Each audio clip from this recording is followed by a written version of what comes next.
개정영문법 45쪽 관계사에 대해서 말씀드리겠습니다.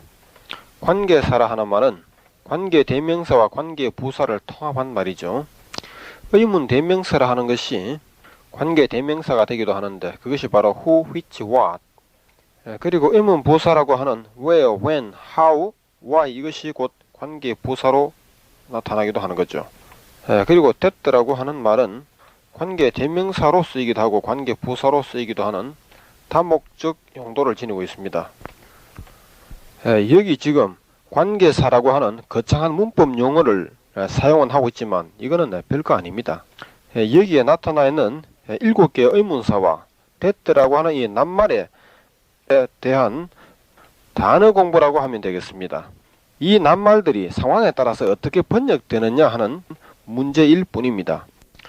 여기 책에도 적혀있죠. 관계대명사 혹은 관계부사라는 문법 용어가 생겨나기 훨씬 이전에 이미 이들은 하나의 의미를 지닌 낱말로서 존재했다는 사실을 우리는 고려해야 하는 겁니다. 그래서 이 낱말들의 의미가 무엇이냐 하는 데 대하여 초점을 둬야 하는 겁니다. 재래영문법과 특히 다른 점은 내림순 번역 이론을 도입했다는 것이죠. 그럼 46쪽에 먼저 관계대명사를 보겠습니다. 먼저 도표 속의 내용을 보겠습니다. 관계대명사라고 하는 문법 용어를 생각하지 말고 이 낱말의 의미가 무엇인가를 생각하라고 말씀드렸죠. 먼저 제가 외문 하나를 제시하겠습니다. I don't know why. I don't know why. 이 말 속에서 why라는 낱말의 의미는 무엇이겠습니까? 이유가 되죠. 나는 이유를 모른다. 설명을 좀 더 쉽게 하기 위해서 개정영문법의 52쪽을 보도록 하겠습니다. 잠시 52쪽으로 넘어가 주세요. 여기 상단부 도표 속에 보게 되면 where, when, how, why라고 하는 4개의 낱말에 대해서 언급하였습니다. 이들이 의문사로 쓰일 때는 어디, 언제, 어떻게, 왜라는 의미가 되겠지만 경우에 따라서는 where가 장소를 뜻하고 when은 때를 뜻하고 how는 방법, why는 이유를 뜻할 때가 많습니다. brother라고 하는 낱말이 형님도 될 수 있고 아우도 될 수 있고 때로는 오빠도 될 수 있죠. 그와 마찬가지로 여기에 where라는 낱말이 어디 또는 장소, when 하게 되면 언제 또는 때, 그때, how는 어떻게, 방법, why는 왜, 이유, 이렇게 2가지 이상의 의미로 번역되는 겁니다. 이 낱말이 어떻게 번역되느냐 하는 것이 중요한 겁니다. 관계사라고 하는 문법 용어가 중요한 것이 결코 아닙니다. 그럼 다시 46쪽으로 돌아와 주세요. 46쪽에 관계대명사를 보도록 하겠습니다. 여기에서 who, 누구라고 하는 이 낱말이 그 사람이라고 번역해야 할 때가 있고 who도 마찬가지로 누구라고 번역하기도 하겠지만 그 사람이라고 번역해야 할 때도 있는 것이죠. whom은 누구를 또는 그 사람을 이렇게 2가지 의미로 번역되는 겁니다. 그리고 which는 어느 쪽이라고 번역할 때도 있겠지만 그것이라고 번역해야 할 때도 있습니다. which의 소유격이라고 하는 of which, 이것은 of와 which 낱말 각각의 의미를 지켜줘야 하는 겁니다. 그렇게 하면 자연스럽게 그것서 또는 그것들어라는 뜻이 되겠죠. 그 다음에 사람과 동물, 사물을 모두 다 지칭할 수 있는 이 that라고 하는 낱말은 사람을 지칭할 경우에는 그 사람은, 사물일 경우에는 그것은이라고 번역되겠죠. 그 다음 what라고 하는 것은 사람과 사물을 다 지칭할 수 있습니다. What are you? 이렇게 말했을 때 당신의 신분이나 직업이 뭡니까? 라는 뜻이 되겠죠. 이상과 같이 각 낱말들의 의미를 생각하면서 관계대명사라는 이름으로 몇 가지 외문을 보도록 하겠습니다. 1번 외문을 보죠. I have a sister. 나는 누이가 있다. She can speak good English. 그녀는 훌륭한 영어를 말할 수 있다. 그 다음 화살표 외문을 보세요. I have a sister. 나는 누이가 있는데 who, 어떤 사람이냐 하면, 누구냐 하면, 혹은 그 사람은 can speak good English, 훌륭한 영어를 말할 수 있다. 여기서 who라고 하는 이 낱말의 의미를 살려줘야 하는 겁니다. 관계대명사라는 이름으로 거꾸로 번역하지 마세요. 그 다음 2번 외문을 보겠습니다. The boy is strong. He can swim well. 그 소녀는 튼튼하다. 그는 수영을 잘할 수 있다. 이것을 관계대명사로 연결하게 되면 화살표와 같이 The boy is strong, who can swim well. 여기에 the boy가 선행사가 되겠죠. who를 번역할 때는 그 사람은, 그는 이렇게 번역해야 되는 겁니다. 그 다음 화살표의 문장을 보겠습니다. The boy, 그 소년은 말이에요. who can swim well. 그는 수영을 잘할 수 있는데요. is strong, 튼튼하지요. 물론 이것을 2번처럼 동그라미 2번입니다. 수영을 잘할 수 있는 그 소년은 튼튼하다라고 번역할 수도 있는 겁니다. 그러나 동그라미 1번과 2번 중에서 어느 쪽 번역이 더 정확한 것인가를 한 번쯤 생각해 볼 필요가 있는 겁니다. 영문을 번역할 때는 영문 그 자체가 지니고 있는 의미에 가장 가까운 우리말로 번역해야 되는 것입니다. 그럴 경우에 우리말의 문법에 얼마만큼 잘 부합되느냐를 따져서는 안 되는 겁니다. 여기 참고표를 꼭 봐주시기 바랍니다. 영국이나 미국 사람들은 절대로 영어를 거꾸로 번역하는 일은 없습니다. 말하는 순서대로 뜻이 전달되는 겁니다. 그 다음 47쪽 상단부의 도표속을 보겠습니다. 1번에 I have an interesting book. 나는 가지고 있다. 재미있는 책을. 2번 외문 I have a book. 나는 책 하나를 가지고 있는데 that, 그것은 is interesting. 재미있지요. 이 두 외문에 대해서 적당히 번역한다면 같은 뜻이 될 수 있습니다. 나는 재미있는 책 하나를 가지고 있다. 이렇게 하면 되겠죠.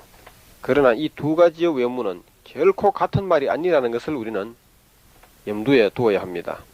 그 이하 설명에 대해서는 이 테이프를 잠시 중단하고 읽어보시기 바랍니다. 그 다음 47쪽의 중간 부분에 관계대명사 who를 보겠습니다. 1번 외문 화살표를 바라보죠. I have a brother. 나는 형제 하나가 있는데 whose name. 그 이름은 is Dick. 딕이다. 이것이 올바른 번역입니다. 그 다음 두 번째 외문 화살표. My brother is very tall. 나의 형은 키가 큰데 whose name. 그의 이름은 is Dick. 딕이다. 이렇게 번역됩니다. 그 다음 화살표 동그라미 2번이 되겠어요. My brother. 나의 형 whose name is Dick. 그의 이름은 딕인데 is very tall. 키가 아주 크지요. 그 다음 관계 대명사 whom에 대해서 보지요. 1번 외문 화살표.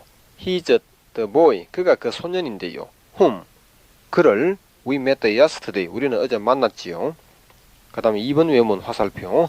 The girl is coming here. 그 소년은 여기로 오고 있습니다. whom. 그 사람을 또는 그녀를 I'm going to meet. 나는 만나려고 해요. 마지막 줄이 되겠습니다. The girl. 그 소년 말이에요. whom. 그녀를 I am going to meet. 내가 만나려고 하는데요. is coming here. 여기로 오고 있습니다. 관계 대명사에 대하여 처음 학습하는 사람에게 이상과 같은 방식으로 설명해 주게 되면 그들은 너무 쉽게 받아들입니다. 정말 이해를 잘 합니다. 그 다음 48쪽에 선행사가 동물 사물일 때를 보겠습니다. 1번 외문을 보죠. 화살표 바라보겠습니다. There is a tree. 한 그루의 나무가 있어요. whose. 그것을 leaves. 잎들은 그린 녹색입니다. 여기 whose는 그 위에 있는 it자를 의미하는 것이죠. 그 다음 2번 외문의 화살표를 보죠. The tree is in the garden. 그 나무는 정원에 있습니다. whose leaves are green. 그것의 잎들은 푸릅니다. 그 다음 화살표. The tree. 그 나무는 말이에요. whose leaves are green. 그것의 잎은 푸른데 is in the garden. 정원에 있어요. 물론 여기 두 가지 형태의 외문은 비슷한 말이기는 하지만 결코 동일한 말은 아닙니다. 그 다음 3번 외문의 화살표. There is a tree. 한 그루의 나무가 있어요. The leaves of which. 여기에서 of which는 of the tree와 동일한 의미가 되겠죠. which가 그 나무를 뜻하기 때문이죠. 그래서 the leaves of which 하게 되면 그 나무의 잎들은 이라는 뜻으로 번역이 되지요. 이 말을 of which the leaves로 바꾸기도 합니다. 그 나머지 외문에 대해서는 설명을 생략하겠습니다. 손수 읽어보시기 바랍니다. 다음 순서는 49쪽에 상황에 따른 선행사의 결정. 여기 책에도 설명이 되어 있습니다만은 문장이 다소 길어지거나 좀 복잡해질 때 어떤 관계 대명사에 대한 선행사가 무엇인지 금방 판단하기가 어려울 때가 있습니다. 영어에 익숙해진 사람이라면 물론 금방 판단할 수 있습니다만 그렇지 못할 경우에 금방 판단이 안 되는 거죠. 그럼 여기 몇 가지 외문을 보겠습니다. The garden has many trees. 그 정원은 많은 나무를 가지고 있다. which라고 하는 이 관계 대명사가 나왔습니다. 이 which의 선행사는 무엇인가? 현재로서는 알 수가 없습니다. 다만 그것은이라는 뜻을 가지고 있죠. which는 정원을 두고 하는 말인지 나무를 두고 하는 말인지 모르겠습니다. 그러나 그 아래 비번 문장에서는 which is가 더 나왔습니다. 자, 여기에서 which는 단수냐 복수냐가 결정되죠. 비동사 is 때문입니다. 그래서 선행사도 역시 단수가 된다는 걸 알 수 있습니다. 추리이즈는 복수로 나타나 있고 가든은 단수로 나타나 있으니까 선행사는 가든이 되겠죠. 그 다음 괄호 2번의 외문을 보겠습니다. The tree is in the garden. 그 나무는 정원에 있습니다. which is. 그것은 입니다. 까지 나와 있습니다. 여기에서도 나무가 선행사인지 정원이 선행사인지 알 수가 없죠. 모두 다 단수이기 때문에 그렇습니다. 그러나 B번에서처럼 which is planted라는 구체적인 말로 나타날 때 비로소 선행사는 직감적으로 나무라는 것을 알 수 있습니다. 왜냐하면 which is planted를 번역하게 되면 그것은 심겨진 것입니다가 되기 때문이죠. 나무는 심을 수 있는 대상이지만 정원은 심는 것이 아니죠. 그래서 문장 전체의 상황으로 판단하는 것입니다. 그 다음에 괄호 3번 외문을 보겠습니다. A, B, C 세 가지로 나타나 있는데 The girl has a brother. 그 소녀는 오빠가 있다. Whose name? 그의 이름은 We don't know. 우리가 모르지요. 여기 whose name은 그 사람의 이름이라는 뜻만 가지고 있지 누구의 이름인지는 알 수가 없는 겁니다. 그 소녀의 이름을 말하는지 오빠의 이름을 말하는지. 그래서 이러한 문장은 애매한 문장이 되어버립니다. 듣는 사람이 알아들을 수 없는 말은 안 하는 것이 좋죠. 이런 말이나 문장은 사용하지 말아야 합니다. 그 다음 B번 The girl has a brother. 같은 말입니다. His name we don't know. 그 이름을 우리는 몰라요. 여기에서 his name은 물론 오빠의 이름이기 때문에 그 뜻이 명백해졌습니다. 참 좋은 말입니다. 그 다음 C번 The girl has a brother. We don't know his name 또는 her name. 그러니까 3번의 A의 외문에서는 전체적인 상황을 보아도 선행사가 어느 쪽인지 알 수가 없습니다. 이런 경우에는 B나 C처럼 고쳐 써야 하는 것이죠. 결론적으로 관계 대명사를 쓰더라도 함부로 쓰지 말자는 것입니다. 그 다음 순서로 전치사와 관계 대명사를 보겠습니다. 1번 외문을 보게 되면 He is my friend. 그는 내 친구인데 I often play tennis with him. 나는 그와 함께 종종 테니스를 친다라는 말을 관계 대명사로 연결하게 되면 He is my friend. 그는 내 친구인데 with whom. 그와 함께 I often play tennis. 나는 종종 테니스를 치지요. 여기에서 중요한 것은 with whom이 되겠죠. whom은 그 사람을 말하죠. 그래서 with whom 하게 되면 그 사람과 함께라고 번역이 되는 겁니다.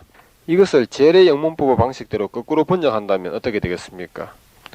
그는 내가 종종 테니스를 치는 친구다. 뭐 이런 식으로 되겠죠. 그 다음 2번 외문을 보겠습니다. 화살표를 바라보게 되면 The girl will be glad. 그 소녀는 기뻐할 것이다. To whom? 그 사람에게. He sent a card. 그는 카드를 보냈어요. 그 다음 화살표 외문 The girl. 그 소녀는 말이에요. To whom? 그녀에게 He sent a card. 그가 카드를 보냈는데 will be glad. 반가워할 거예요. 이런 식으로 번역하면 무난합니다. 그 다음 3번 화살표 외문 We have a tree. 우리 나무 한 그루가 있어요. The leaves of which. 그 나무의 잎들은 are red and yellow. 불긋불긋하지요. 여기 of which에 대해서 소유격이라는 문법 용어를 적용할 필요도 없이 of와 which요. 원소적인 의미만 그대로 지켜주면 됩니다. of는 of로서의 의미가 있는 것이고 which는 which로서의 의미가 있는 것이죠. 그대로 결합하면 그만입니다. 이 of라는 낱말에 대한 상황적인 의미는 여러 가지가 나오죠. 뭐뭐의, 뭐뭐에 관한, 뭐뭐 중에 이란 뜻이 있습니다. 그러면 50쪽에 나오는 4번, 5번, 6번 외문을 보겠습니다. 화살표 외문을 바라보죠. Have you ever been to the city? 당신은 그 도시에 가본 적이 있니? Of which? 그 도시에 관하여, 그것에 관하여 He spoke today. 그가 오늘 이야기를 했다. 그 다음 5번에 Let's sing a song. 노래를 한 곡 하자. Of which Jane will be fond. 그 노래를 제인이 좋아할 거야. 여기 of which는 그 위에 있는 of the song을 의미하는 겁니다. Jane will be fond of the song에서 나온 것이죠. 그 다음 6번 화살표. He has 10 sons. 그는 10아들이 있습니다. 3 of whom. 그들 중에 셋은 are engineers. 기술자들이지요. 만약에 그가 10아들을 둔 것이 아니고 10권의 책을 가지고 있다 했을 때 이 책은 사물이기 때문에 of whom을 쓰지 말고 of which를 써야 되겠죠. 그리하여 three of which라고 했을 때 그 책들 중에서 3개는 이란 뜻이 될 것입니다. 이상 몇 가지 예문을 봤을 때 관계 대명사의 of which가 소유격이라는 이름으로 너무 강조해버린다면, 다시 말해서 문법적인 측면을 너무 내세우게 되면 결국 어느 본래의 의미는 퇴색해버립니다. 원소이론이나 상황이론, 내림순 번역이론 등이 잘 지켜져야 한다는 의미가 내포되어 있습니다. 다음은 의문사와 관계 대명사의 영역에 대해서 보도록 하겠습니다. 특히 what나 who라는 낱말에 대해서 번역하는 방식에 따라서 의문사라 볼 수도 있고 관계 대명사라 볼 수도 있는데, 재래형 문법에서는 의문사냐 관계 대명사냐 하는 것을 매우 중요한 과제인 것처럼 취급한 경우가 있습니다. 그리하여 의문사냐 관계 대명사를 판별하라 하는 문제가 자주 나오죠. 그러다 보니까 판별하기가 아주 애매한 문장을 가지고서 이것은 이러이러한 이유로 관계사고 저것은 저러저러한 이유로 의문사다 라는 식으로 설명한 것도 보았습니다. 의문사냐 관계 대명사냐 하는 문제가 영어 학습의 목적이 결코 아닙니다. 관계사와 의문사는 서로 별개의 것이 아니고 동일한 낱말에 대해서 어떠한 의미로 번역할 수 있는가 하는 것 뿐입니다. 아래 외문을 보도록 하죠. 1번 Do you know? 너는 아니. What? 뭔지 아니? 너는 뭔지 아니? 밑줄 친 부분 What she wants. 그녀가 무엇을 원하는지 혹은 그녀가 원하는 게 뭔지, 결국 그녀가 원하는 것을 아니 이렇게 번역되겠지요. 여기 what는 의문사와 관계사의 의미를 동시에 담고 있다고 볼 수 있습니다. 그러나 결코 문법적인 용어가 중요한 것이 아니죠. 두 사람이 나란히 산길을 걷다가 한 마리의 다람쥐를 보고서 아 저것은 동물이야, 또 한 사람은 아니야 저것은 짐승이야, 그렇게 서로 우긴다고 해서 결론이 나진 않습니다. 다람쥐는 어디까지 다람쥐일 뿐이죠. 다람쥐의 본질에는 변함이 없다는 것입니다. 이어서 51쪽의 관계 부사를 보겠습니다. 관계 부사와 관계 대명사는 모두 관계사에 속하는 말로서 어느 한쪽을 이해하면 나머지 한쪽은 쉽게 이해할 수 있습니다. 먼저 도표 속을 보죠. where는 어디, 즉 장소를 뜻하는 말이죠.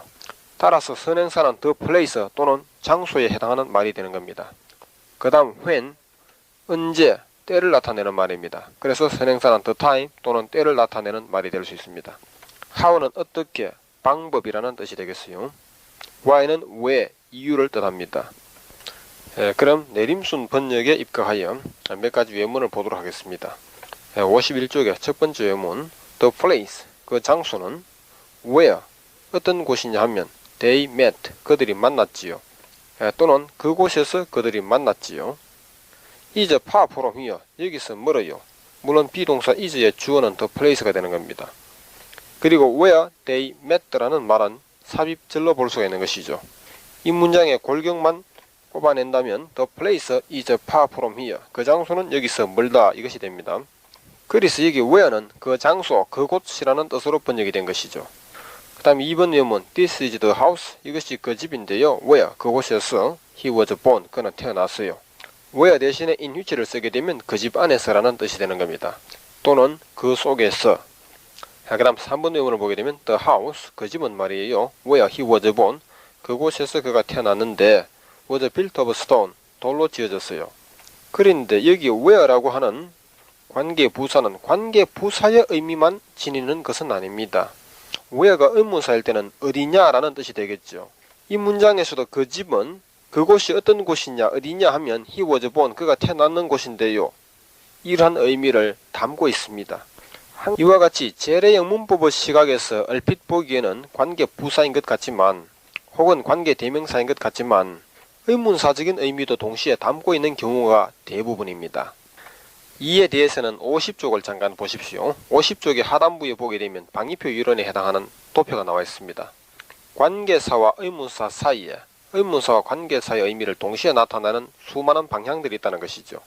여기에 방향이라 하는 것은 상황을 의미하는 겁니다. 그 다음 계속해서 4번 외문을 보겠습니다. I cannot forget the day. 나는 그날을 잊을 수가 없어요. When. 그때가 언제냐 하면 we first met. 우리는 처음으로 만났지요. 여기에서도 when은 그때라는 의미와 언제냐 하면이라는 의문사적인 의미가 동시에 내포되어 있다고 봐야 하는 겁니다. 이런 것에 대해서는 결국 관계 부사라는 문법 용어로는 정확히 설명이 안 됩니다. 원소 이론에 따라서 이 when이라고 하는 이 낱말의 의미를 지켜줘야 한다는 것이죠. 그 다음 5번 외문을 보겠습니다. They like winter. 그들은 겨울을 좋아합니다. When. 그때가 언제냐 하면요. They enjoy skating. 그들은 스케이트를 즐기는 때입니다. 그 다음 6번 외문. I want to know the reason. 나는 그 이유를 알기를 원한다. Why you didn't come? 왜 당신이 오지 않았는지. 여기에서 why는 관계 부사라기보다는 차라리 의문사라고 하는 것이 더 좋겠죠. 다음 52쪽으로 넘어가죠. 52쪽에는 관계 부사 또는 선행사의 생략에 관한 것이 되겠습니다. 이 생략이라 하는 것은 언어의 무슨 이론에 따른 것입니까? 간소화 이론에 따른 것이죠. 바로 그겁니다. 여기 도표 쓰고 내용과 같이 where는 the place와 동일한 뜻이며 when은 the time, how는 the way, why는 the reason과 똑같은 의미를 나타낼 때가 많죠. 이와 같이 서로 똑같은 말이 동시에 왔을 때는 어느 한쪽을 생략할 수 있다는 거 아니겠습니까? 같은 말이 두 번씩이나 나올 필요가 없다는 것이죠. 아래 몇 가지 예를 보겠습니다. I know the place where they meet. 글자 그대로 번역해 보겠습니다. 나는 그 장소를 알아요. where, 어디에서 그들이 만나는지. 혹은 그들이 만나는 장소라고 번역할 수 있죠. 그들이 만나는 장소라는 뜻으로 번역될 때는 the place도 장소이며 where도 장소입니다. 둘 중에 하나는 생략해도 무방하겠죠. 그 다음 2번 예문을 보겠습니다. I know the time. 나는 그 때를 알아요. When, 언제 he comes back. 그가 돌아오는지. 다시 말해서 그가 돌아오는 때를 안다는 말이 되겠습니다. 여기에서도 the time을 생략해버리고 when 하나만을 쓴다 하더라도 when he comes back 하게 되면 그가 돌아오는 때 혹은 그가 언제 돌아오는지라는 의미가 되는 겁니다. 그리고 the time 대신에 when을 생략할 수도 있습니다. The time he comes back. 이 말도 그가 돌아오는 때가 되겠죠. 그 다음에 3번 외문. I know the way. 나는 그 방법을 압니다. How you make money. 어떻게 네가 돈을 버는지 또는 네가 돈을 버는 방법을 안다. The way나 how 중에서 어느 한쪽을 생략해버려도 무방합니다. 4번에 I know the reason. 나는 그 이유를 알아요. Why? 왜 그녀가 is angry, 화가 나는지 또는 그녀가 화난 이유를 압니다. 그 다음 외문을 또 보겠습니다. 1번에서 10번까지 10가지의 외문이 나와 있습니다. 먼저 1번 Do you know where? 너 어딘지 아니? 혹은 너 장소를 아니? 2번의 경우에는 Do you know when? 너 언제인지 아니? 혹은 너 때를 아니? 말이죠. 3번 외문 Do you know how? 너 어떻게인지 아니? 다시 말해서 방법을 아니? 4번에 Do you know why? 왠지 아니? 이유를 아니? 자, 이와 같이 where, when, how, why가 번역될 수 있는 그 방향을 보는 것입니다. 이것을 가지고서 의문사냐 관계사냐 따질 필요가 없는 것이죠. 그 다음 5번을 보세요. I know where they meet. 그들이 만나는 장소를 안다. 혹은 어디서 만나는지 안다. 이게 where 대신에 the place를 쓴다 하더라도 거의 동일한 의미가 되는 겁니다. 6번에 I know when. 나는 때를 안다. He comes back. 그가 돌아오는 때가 되겠죠. 혹은 언제 돌아오는지 안다. 아무튼 5번에서 8번까지 where, when, how, why 하는 말은 의문사로 보느냐 관계 부사로 보느냐 중요한 문제가 절대 아닙니다. 이 낱말들의 원소적인 의미가 상황에 따라서 어떻게 번역될 수 있느냐 하는 것만 생각한다면 모든 문제는 자연스럽게 풀리게 되어 있죠. 그 다음 9번 외문을 보세요. This is the house. 이것이 그 집인데요. Where? 그곳에서 he lives. 그는 살아요. 여기에서 the house와 where는 동일한 의미가 아니죠. 그 집과 그곳 하는 말은 동일한 의미가 될 수 없는 겁니다. 그래서 어느 한쪽도 생략할 수가 없습니다. 그리고 10번째 외문 What was the year? 그 해가 뭐니? 즉 그 해가 언제니 이 말이죠. 몇 년도니? When? 그때가 언제냐 하면 he was born. 그가 태어났던 때. 여기에서도 그 해라는 말과 그 때라는 말은 동일한 의미가 아니기 때문에 생략이 불가능합니다. 선행사 the house와 the year를 생략할 수 없다는 말입니다. 그 다음 의문사와 관계 부사의 영역에 대해서도 한번 생각해 보겠습니다. 이것은 방위표 이론에 입각하여 의문사를 북쪽으로 두고 그리고 관계 부사를 동쪽으로 두고 또 그 사이에는 또 다른 수많은 방향들이 있다는 것을 한번 생각해 볼 필요가 있습니다. 그 다음 53쪽을 보지요. 동일 시점을 나타내는 when. 이것은 관계 부사라는 차원에서 보는 것이 아니고 when이라는 낱말을 두고 보는 것이죠. 첫째 외문 When he was in America. 그가 미국에 있었을 때 The war broke out. 그 전쟁은 발생했다. 그가 미국에 있었던 것과 전쟁이 발생했던 때는 어떤 시점에서 발생했느냐 하는 것이죠. 그럴 때 이 when 하나만은 동일 시점을 나타낸다는 것입니다. 2번 외문도 보겠습니다. He was in America. 그는 미국에 있었다. When? 그때. The war broke out. 전쟁은 발생했다. 그 다음 3번. When the war broke out. 전쟁이 발생했을 때. He was in America. 그는 미국에 있었다. 4번. The war broke out. 전쟁은 발생했다. When? 그때. He was in America. 그는 미국에 있었다. 이상 네 가지의 어떤 형태의原문에서 보더라도 when은 was와 broke가 동일한 시점에서 동작이 발생했음을 보여주고 있습니다. 이에 비해서 before와 after는 동작 발생이 동일한 시점이 아님을 나타내는 말들입니다. 그 외문에 대해서는 여기에 소개하지 않았습니다. 그러니까 이런 경우 when이라고 하는 이 낱말은 before와 after 이들과 동일한 상대성 집단에 소속된다고 보면 이 when의 의미가 더욱 뚜렷이 드러납니다. 그 다음은 내림순 번역의 원칙과 동작의 내림순 발생을 보겠습니다. 그 1번 외문으로 She opened the door. 그녀는 문을 연다. And entered the room. 그리고는 방에 들어간다. 물론 open과 enter는 동일한 현재형입니다. 그러나 open이 선동작이요 enter는 후동작으로 나타나고 있습니다. 그 다음 2번엔 They went to the river. 그들은 강으로 갔어요. 뭐야? 그곳에서 They enjoyed swimming. 그들은 수영을 즐겼습니다. 강으로 먼저 가야지 그 다음에 수영을 즐기는 거 아니겠습니까? 아무리 왜 앞에 쉼표가 있다 하더라도 혹은 없다 하더라도